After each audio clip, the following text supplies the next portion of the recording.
ستا کړې ده. السلام علیکم. یونیورسټي اف صوابي د دې ځای د ټیچرز، د دې ځای د مشرانو او د سټوډنټانو ډېره زیاته شکریه ادا کوم.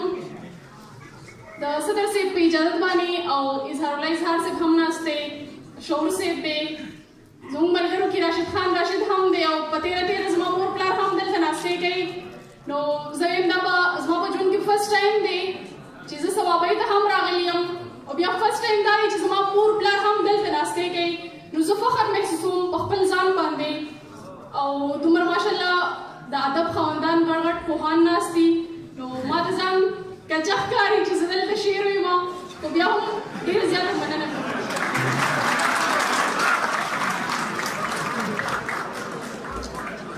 نازک مزاج نازک خیال د پلی خلک دي، نازک مزاج نازک خیال د پلی خلک دي، ما ته ډېر ګران دي او سم ګران د صوابۍ خلک دي.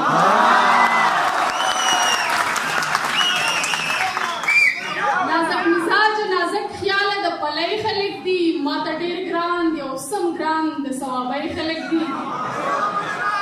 زه چې شعر لیکم او وایم صفا به وایم، زه چې شعر لیکم او وایم صفا به وایم، بس ګزاره کړي که د سوات که د درګۍ خلک دي.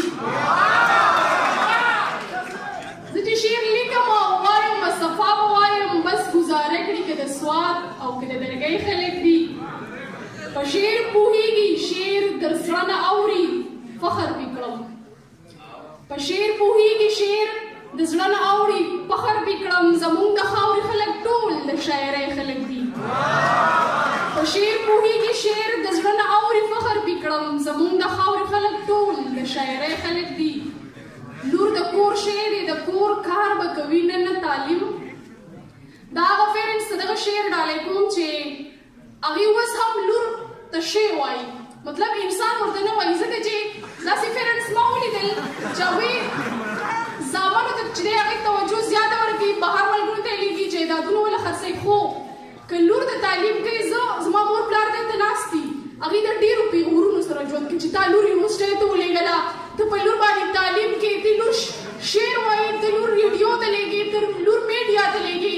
نو زه هغې مور پلار ته یو شعر ویم چې لور د کور شی دی د کور کار به کوي نه نه تعلیم.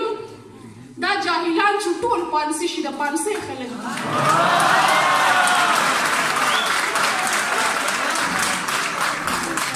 څوک راته ښه وایي څوک ناښه وایي بس ذهنونه دي نو، څوک راته ښه وایي څوک ناښه وایي بس ذهنونه مې دي نو، څوک راته ښه وایي څوک ناښه وایي بس ذهنونه دي نو.